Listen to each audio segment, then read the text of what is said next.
What happens when royalty meets reality television and the crown comes crashing down? It only took 33 seconds for a prince to go from honored guest to escorted out the door in what became the most explosive talk show meltdown in recent memory. The studio audience settled into their seats, completely unaware they were about to witness something unprecedented. The cameras were positioned perfectly, the lighting was set just right, and the energy in the room buzzed with anticipation. This was supposed to be a straightforward interview, a friendly conversation between a popular host and a controversial guest. Nobody expected what was actually about to unfold. Bill Maher walked onto the stage with his usual confident stride, that knowing smile playing at the corners of his mouth. He'd done this thousands of times before. Now welcomed countless guests, navigated difficult conversations with grace and humor. The applause was thunderous as he took his place behind the desk, acknowledging the crowd with a casual wave before settling into his chair. Ladies and gentlemen, tonight we have a very special guest, Bill began, his voice carrying that signature mix of amusement and skepticism. Someone who's been making headlines for, well, let's just say a variety of reasons. Please welcome Prince Harry. The audience erupted as Harry walked out, waving to the crowd with what seemed like genuine warmth. He was dressed casually, trying perhaps a bit too hard to appear relatable in his button-down shirt and blazer. The blazer looked expensive. Designer probably, which somewhat undermined the whole regular guy image he seemed to be going for. Then he shook Bill's hand firmly, perhaps a bit too firmly, and sat down, crossing his legs with an air of comfort that suggested he thought this was going to be easy. He'd done plenty of interviews before, sat across from Oprah, chatted with late-night hosts who lobbed him softball questions. He probably expected more of the same. Bill wasted no time. There was no small talk about the weather, no warm-up questions about his flight or where he was staying. He went straight for it. So, Harry, thanks for being here. I gotta ask, how does it feel to go from living in a palace to living in, what is it, Montecito? Harry smiled, but there was already a slight edge to it. Well, Bill, I think you're simplifying things quite a bit. My life has always been more complicated than people realize. Oh, I'm sure it has been, Bill replied, leaning back in his chair. I mean, growing up with servants, the best education money can buy. Literal castles. That does sound incredibly complicated. The audience laughed, but Harry's smile tightened. You know, that's exactly the kind of reductive commentary that I've been talking about. People think they know what my life was like, but they have no idea.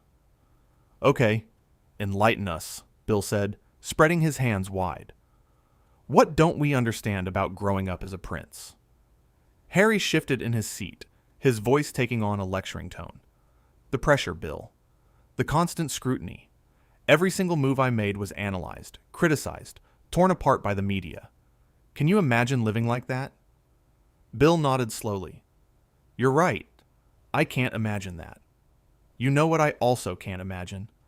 Having access to the best healthcare, the best security, unlimited resources, and then complaining about it on a podcast that probably cost more to produce than most people make in a year. The audience made a collective ooh sound. Harry's face flushed slightly. That's not fair. Just because someone has privilege doesn't mean they don't suffer. You're absolutely right, Bill agreed. But there's suffering, and then there's going on Oprah to talk about your suffering while people are literally losing their jobs, their homes, their loved ones to a pandemic. The optics aren't great, buddy. Harry leaned forward, his voice rising. This is exactly what I'm talking about. You're dismissing my trauma, my genuine pain, because of where I was born. That's discrimination, Bill. Bill's eyebrows shot up. Discrimination? Did you just compare being born into the British royal family to discrimination? Yes, I did, Harry said firmly. People discriminate against me all the time because of my last name, because of my family. They assume things about me. Right. They assume you're incredibly wealthy and privileged, Bill shot back. Which you are. That's not discrimination. That's just facts. The tension in the studio was thick now. Harry's jaw clenched. You don't get it. You've never had to deal with what I've dealt with. Bill laughed, but it wasn't his usual amused chuckle. It was sharper. Harry, I grew up in New Jersey. My parents weren't royalty. I didn't have a trust fund. I worked my way up in this industry dealing with actual discrimination, actual struggles. So forgive me if I'm not crying into my beer over your tough life in the palace. This is unbelievable, Harry said, shaking his head. I came here thinking we could have a real conversation, but you're just like all the rest. You've already made up your mind about me. I made up my mind based on your actions, Bill countered. You want to be a private citizen? Great. Stop doing interviews. Stop writing books about your family. Stop going on every talk show that'll have you. You can't have it both ways. Harry's face was fully red now. My family destroyed me, Bill. They pushed me out. They refused to protect my wife, my son. What was I supposed to do? I don't know. Maybe handle it privately, Bill suggested. Maybe don't air every single grievance on international television. There's this thing called dignity, Harry. Your grandmother had it. She dealt with way more than you ever will, and she never once sat down for a tell-all interview. Don't you dare bring my grandmother into this, Harry said, his voice low and dangerous. You have no right to talk about her. You brought your family into this, Bill reminded him.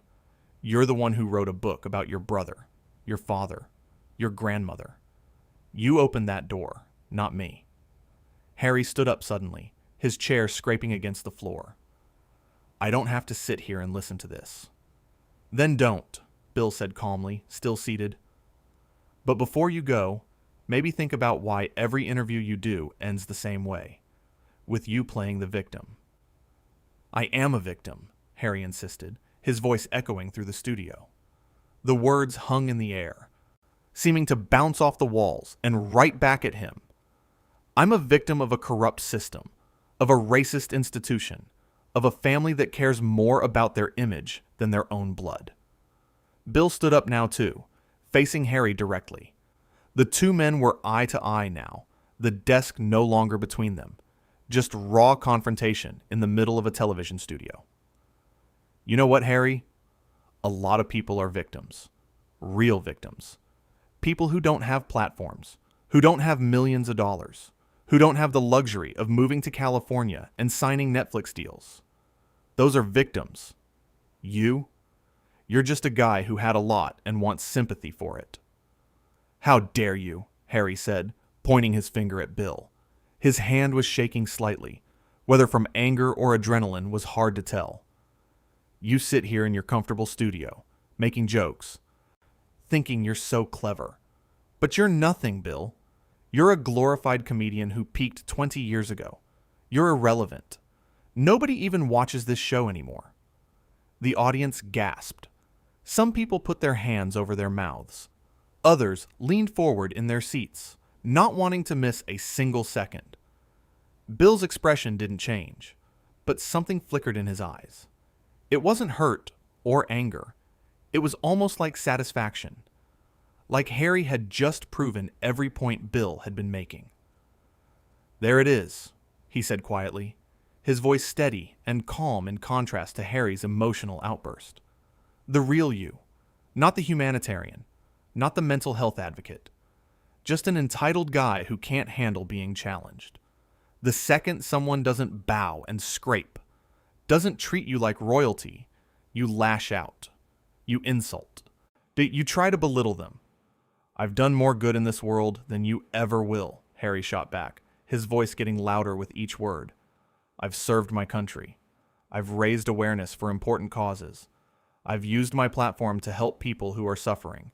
What have you done besides make people laugh at dinner parties? What have you contributed? Bill smiled, but it was cold. There was no humor in it now, just a sharp edge that cut through the tension. I've made people think, Harry. I've challenged power, held people accountable, asked the questions nobody else will ask. I've called out hypocrisy wherever I see it, whether it's in politicians, celebrities, or yes, even royalty. And right now, I'm asking you this. If you hate the spotlight so much, why are you standing in it? Why are you on my show? Why do you do interview after interview if you want privacy so badly? Harry opened his mouth, then closed it. His hands were shaking slightly, clenching and unclenching at his sides. He seemed to be struggling to find words, his face red, his breathing heavy. This interview is over. Yeah, I think it is, Bill agreed, his voice almost gentle now, which somehow made it worse. You know where the door is. Same way you came in. You can't kick me off your show, Harry said, his voice incredulous. He looked around as if searching for someone to intervene, someone to tell Bill he couldn't do this. Do you have any idea who I am? Do you understand what you're doing right now? Yeah, you're a guy who's about to leave my show, Bill said, crossing his arms. And honestly, Harry, that's the problem. You think who you are matters more than what you do. You think your title, your last name, your bloodline gives you some kind of free pass. It doesn't. Not here. Not anywhere that matters. Harry looked around, as if expecting someone to come to his defense, to step in and stop this madness. But the audience was silent, watching with wide eyes, completely absorbed in the drama unfolding before them. The producers stood off to the side, unsure whether to intervene or let it play out. Everyone seemed frozen, waiting to see what would happen next. This is outrageous, Harry finally managed, his voice cracking slightly. I was invited here as a guest. I came here in good faith, thinking we could have a meaningful conversation about important issues. And instead, you've ambushed me, attacked me, disrespected me in front of your audience. And guests are supposed to be gracious, Bill said, his tone matter of fact. They're supposed to engage in honest dialogue, answer questions, have a conversation. You came here with an agenda, with a chip on your shoulder, ready to be offended. You walked in here looking for a fight, and now you're upset that you got one. Well, congratulations, Harry. You succeeded. My wife was right about people like you, Harry said, his voice dripping with contempt as he grabbed his jacket from the back of the chair. His movements were jerky, angry, lacking the grace he'd displayed when he first walked in. Small-minded, jealous, unable to see past your own biases. People who tear others down because they can't build themselves up. She warned me this would happen. Bill laughed genuinely this time. A real laugh that echoed through the studio. There you go again. Anyone who disagrees with you is jealous, biased, racist, ignorant, whatever label fits that particular day. You ever consider that maybe, just maybe, people disagree with you because you're wrong? Because your arguments don't hold water? Because you're being hypocritical? I'm not wrong, Harry said firmly, his voice rising again. I've lived through things you couldn't possibly understand. I've experienced trauma, loss, betrayal at the highest levels. You have no idea what it's like. Then help me understand, Bill challenged, spreading his hands wide in an almost pleading gesture. Explain to me how having every advantage in life, every opportunity, every door opened for you, somehow made you a victim. I'm genuinely curious. Walk me through it. Because from where I'm standing, from where millions of people are standing, it looks like you had everything and threw it away because you couldn't handle the responsibility that came with it. Harry's voice rose to almost a shout, his composure completely shattered now. Because none of it was real. None of it was mine. It was all borrowed, all conditional, all dependent on me playing a role I never wanted to play. I was born into a cage, Bill. A golden cage, sure, but still a cage. Every smile had to be approved. Every word had to be measured. Every choice had to be vetted by committees and advisors and people who didn't care about me as a person. So you rejected it, Bill said, his voice calm in stark contrast to Harry's emotional outburst. Fine, good for you, but you can't reject it and still claim it at the same time. You can't say the institution is terrible, but still use your title. You can't say you want privacy, but do interviews every month. You can't trash your family and then get upset when people question your motives. Pick a lane, Harry.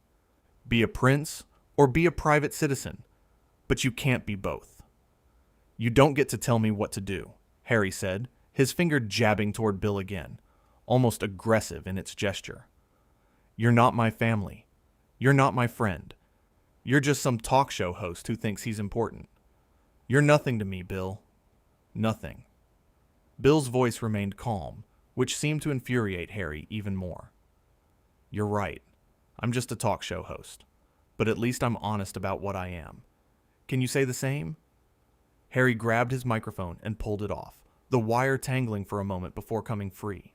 He yanked at it aggressively, nearly breaking the clip in his frustration. This is beneath me. This whole charade, this ambush interview. I shouldn't have wasted my time.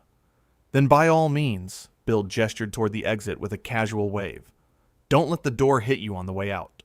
I'm sure you have another softball interview scheduled for tomorrow where nobody will dare challenge you.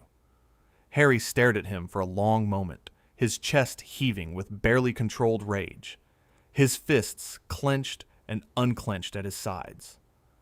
You'll regret this, Bill. When the truth comes out, when people see what you really are, you'll regret treating me this way. I doubt it, Bill said calmly, almost dismissively. But you might regret storming off another interview. It's becoming kind of a pattern for you, isn't it? What is this? The third or fourth time? Every time someone questions you, every time someone doesn't bow down, you run. Go to hell, Harry spat, his voice filled with venom. The audience gasped again, louder this time. Bill just smiled. Creative. Really showing that royal upbringing there, Harry. Harry turned and started walking toward the exit, his steps quick and angry. Bill called after him, Hey, Harry, one more thing. Harry stopped, but didn't turn around. Your grandmother would be disappointed, Bill said quietly, but the microphone caught it. Not in me. In you. Harry's shoulders tensed, his hands balling into fists. For a moment, it looked like he might turn around, might charge back onto the stage. But instead, he kept walking, pushing through the studio doors with enough force that they slammed against the walls. The studio was silent for several seconds. Nobody moved. Nobody spoke. The cameramen kept filming, knowing they were capturing something that would be replayed over and over. Bill looked at the audience, then at the camera, then back at the audience. He let the silence hang there, let the weight of what had just happened sink in. Well, he said finally, breaking the tension, that went well. A few nervous laughs rippled through the crowd, uncertain at first, but growing stronger. Bill sat back down at his desk, adjusting his papers as if nothing had happened, as if he hadn't just had one of the most explosive confrontations in talk show history. You know what the funny thing is? He continued, his voice conversational now. I actually felt bad for the guy when he first left the royal family. I thought, okay, he wants a normal life. Good for him. He's been through some tough stuff with his mother, with the press, with all of it. I genuinely sympathized. He looked directly into the camera, his expression serious. But then the interviews started, and the podcast, and the book, and the Netflix series, and I realized something important. He doesn't want a normal life. He never did. He wants all the benefits of being royal without any of the responsibility. He wants the title, the money, the platform, the attention, the special treatment. But he doesn't want the criticism, the expectations, the duty, the service. And I'm sorry, but that's not how it works anywhere in the world. You don't get to have your crown and throw it away too. The audience applauded, tentatively at first, then with growing enthusiasm. The clapping grew louder, more confident, as people processed what they'd just witnessed and realized they were on Bill's side. Bill held up his hand, quieting them down. Look, I don't hate the guy. I actually think he's probably been through some rough stuff. Losing your mother at that age, growing up in the public eye, dealing with the press intrusion, all of that is genuinely difficult. I'm not saying it isn't, but so has everyone. The difference is, most people don't have the resources he has to deal with it. Most people can't just move to California and start a new life with millions in the bank and celebrity friends and business deals waiting for them. Most people have to suck it up and keep going without the luxury of therapy teams and PR experts. He shuffled his papers again, a gesture that seemed almost meditative. And you know what really gets me? In the hypocrisy of it all. And I mean real, genuine hypocrisy, not just disagreement or different perspectives. He talks about privacy while courting publicity at every turn. He talks about mental health while publicly attacking his family, causing them stress and pain. He talks about compassion while showing absolutely none to the people who raised him, protected him, loved him their entire lives. He talks about service while abandoning the actual service he was born into. That's not brave. That's not honest. That's not revolutionary. That's just sad and selfish. Bill leaned back in his chair, his expression thoughtful now, rather than combative. I wanted to like him. I really did. I think a lot of people did, but he's made it impossible. Every time he opens his mouth, he confirms what people suspected, that he's not a rebel, not a revolutionary, not even particularly interesting. He's just a spoiled guy who never learned to say thank you. The audience was completely absorbed now, hanging on every word. Bill continued, and the worst part? He had a chance to do something really meaningful. He could have used his platform to actually help people, to make real change. Instead, he used it to settle scores, to complain, to play the victim. What a waste. He looked at the empty chair where Harry had been sitting. You know, I've had a lot of guests on this show.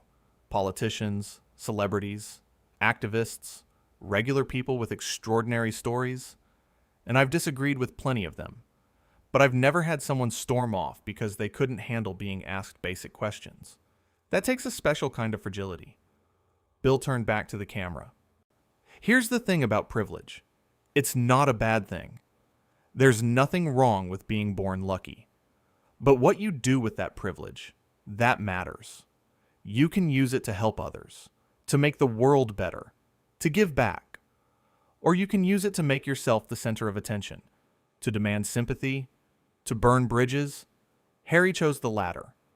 And that's why tonight ended the way it did. The audience applauded again, this time with real conviction. Bill smiled, that familiar twinkle returning to his eyes. We're going to take a quick break. When we come back, I'll try to book a guest who can actually handle a conversation. Stay with us. The lights dimmed as they cut to commercial, but the energy in the studio remained electric. Audience members turned to each other, voices buzzing with excitement and disbelief.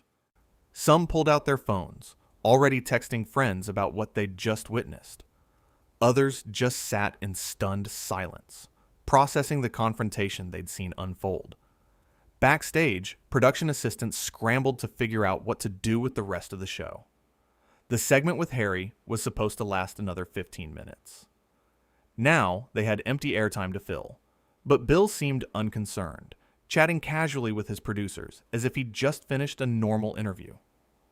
Back in the studio, as the commercial break continued, Bill addressed the audience directly. Sorry about that, folks. Sometimes these things don't go as planned. Someone from the audience shouted, "You were great." Bill grinned. Thanks. But honestly, I wasn't trying to ambush him. I just asked him the questions everyone's thinking. If he can't handle that, maybe he should reconsider this whole public figure thing.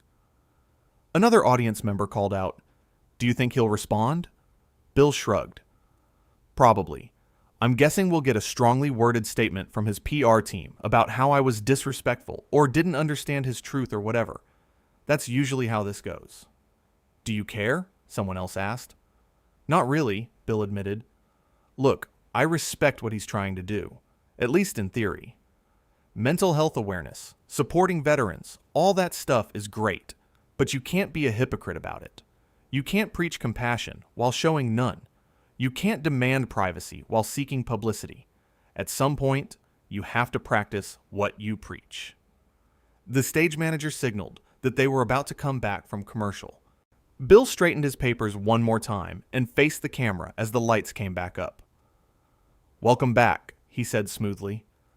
"As you just saw, our interview with Prince Harry ended a bit early. But that's okay, because it gives me more time to talk about something I find way more interesting." He launched into a segment about current events, his wit sharp and his observations pointed. The show continued as if nothing unusual had happened, though the empty chair remained on stage as a silent reminder of the confrontation. Throughout the rest of the show, Bill made occasional references to what had happened, each one drawing laughs and applause from the audience. "At least this guest won't storm off," he joked before introducing a comedian. "Unless I really bomb." By the time the show ended, the video was already going viral. Clips of Harry standing up, pointing his finger, storming off, were being shared across social media. The phrase, "You're nothing, Bill," was trending. Memes were being created in real time. But in the studio, as the audience filed out, the mood was one of satisfaction rather than scandal. They'd witnessed something real, something unscripted, something that would be talked about for years to come. Bill Maher had done what he always did, asked the tough questions, and refused to back down, no matter who was sitting across from him. The empty chair remained on the stage long after everyone had left, a symbol of what happens when entitlement meets accountability, when privilege confronts reality, when someone who's used to deference faces someone who refuses to give it. It was a reminder that in Bill's studio, titles meant nothing. Royal blood bought no special treatment, and the only thing that mattered was whether you could defend your positions when challenged. And Prince Harry, for all his talk of wanting to be treated like everyone else, had proven he couldn't handle it when that's exactly what happened.